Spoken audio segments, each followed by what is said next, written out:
Hello there, and welcome to the second part of doing up this old Fender Stylist guitar which I bought from a car boot sale. Right, and what I've done now is I've given it a good clean out in here where the springs are leading to the tremolo block. I've used a bit of WD-40 on them. These are fine, these springs are, and I'm just going to turn it out. The next thing I'm going to do is I'm going to take off the plate and check the electrics underneath. We did have a little bit of crackling when I turned the pickups between the pickups here. So what I've just done is I put a little bit of WD down here, and what I'm going to do is I'm going to take the plate off and check it from the other side. Right, I'm just going to remove the final screw. Notice being very sheepish with it. Really needs a few turns. Right, so let's remove the scratch plate. As I say, everything should come away with it as soon as I lift it off, and it's basically to clean underneath. Giving the electrics a good clean really does help. What I've done is just given it just a clean, all I had here just to get rid of all the debris and anything. It's got lots of bits of wood, and so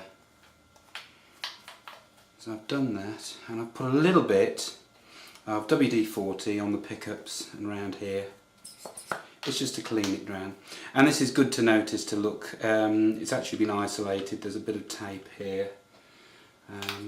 It's as good to put some, think, silver or reflective or copper into the recess areas, but I think this will be just fine.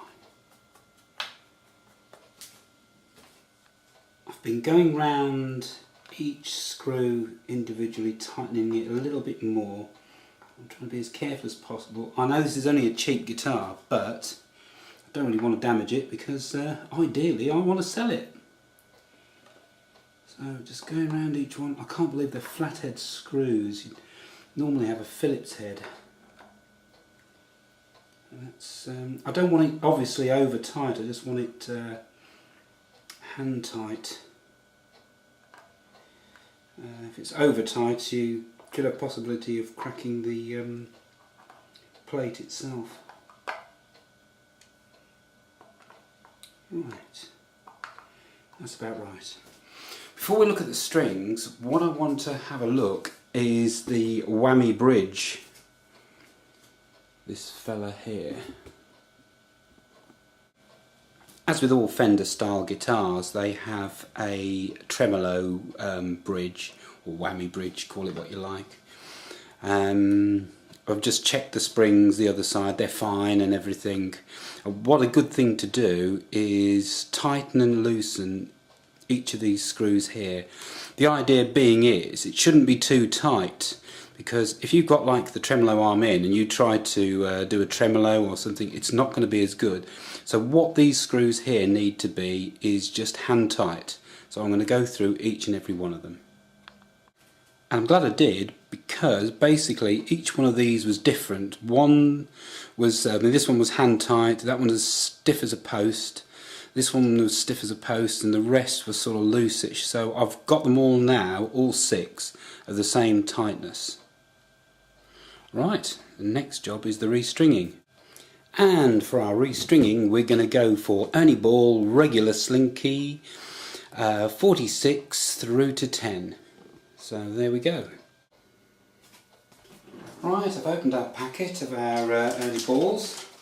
Now every guitar is different. Now this one threads from the back there into the housing, into the tremolo part here. So the first thing we're going to do is put the lower E string on. So, yes, a good thing to do, as you can see, here's the nut. So when the string passes through, is lubricate the nut, or where the string area. And one good thing to do is get a pencil and put a bit of graphite in there. That's all it needs, in that area there. And what it'll do, it'll actually help the string stay in tune. And we also do it here.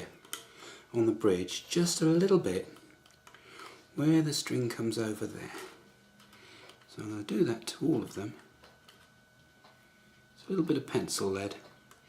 Just helps the strings stay in tune. Right, on to now attaching the first string. Right, it's the lower E string, the first one. What I'm going to try and do now is make sure this is in line so it's straight. I've got that straight in line. What I'm doing, I'm passing that through.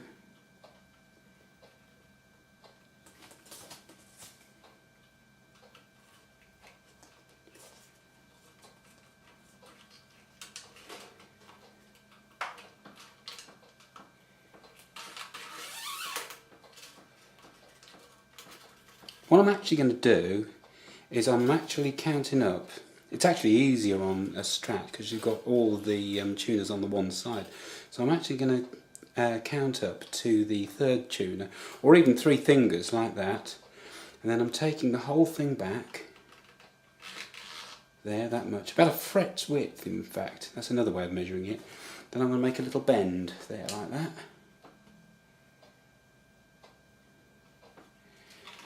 Right, now that I've done that, hold the string into the thread, and then I'm going to wind. Right, and what should happen is the string should go underneath the actual piece that's sticking out, so that goes underneath.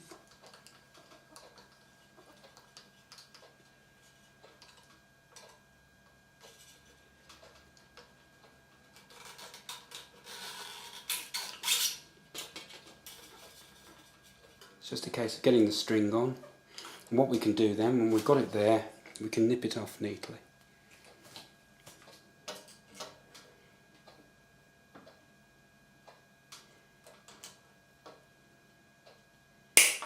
There, and that is our first string on.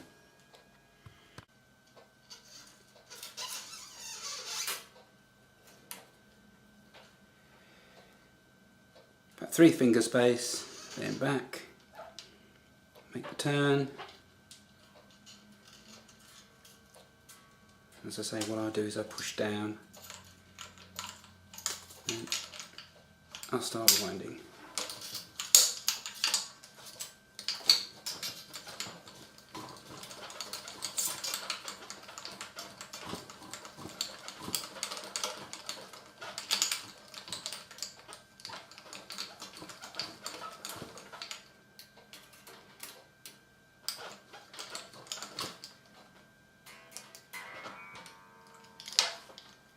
When it's there, give it a little snip, as close as you like, just to neaten it off. There. Well, finally got all the strings on and done an initial tune, and stretched the strings, retuned it, stretched the strings, retuned it. Actually, I used a number of devices to try and tune it. This amp here has a tuner on it. I've got my trusty iPad with GarageBand to tune it, and also another guitar to compare it next to. So what I'm going to have to still do now is stretch these strings still, because they'll be embedding. Anyone that tells you that you can just change a pair of strings, or set of strings rather, and then go on stage and play is a prat. So basically, no, you can't do that. You need to let a new set of strings bed in. So we'll come back to this, and hopefully I'll have the whammy arm as well to fit.